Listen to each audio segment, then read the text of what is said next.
Armando Broja nuk e di ende se ku do të jetë e ardhmja e tij pasi të mbyllet ky edicion.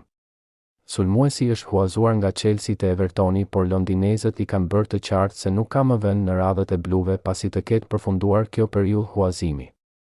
Kjo ka sjell pasiguri për të ardhmen e Brojës, por duket se në skenë ka dalë një hipotezë shumë interesante për sulmuesin shqiptar. Sipas portalit të specializuar për merkaton fichajes, Broja ka përfunduar në radarët e një prej klubeve më të njohura në Spanjë. Bëhet fjalë për Celta Vigon. Ky ekip po kërkon një lojtar me tiparet e Brojës për repartin e avancuar. Të fortë fizikisht, por edhe me teknikë të pëlqyeshme në mënyrë që të përforcojë radhët për edicionin e ardhshëm, ku shpreson të jetë pjesëmarrës në kompeticionet ndërkombëtare pas është në garë për një vend me skuadrave që do luajnë në Euro.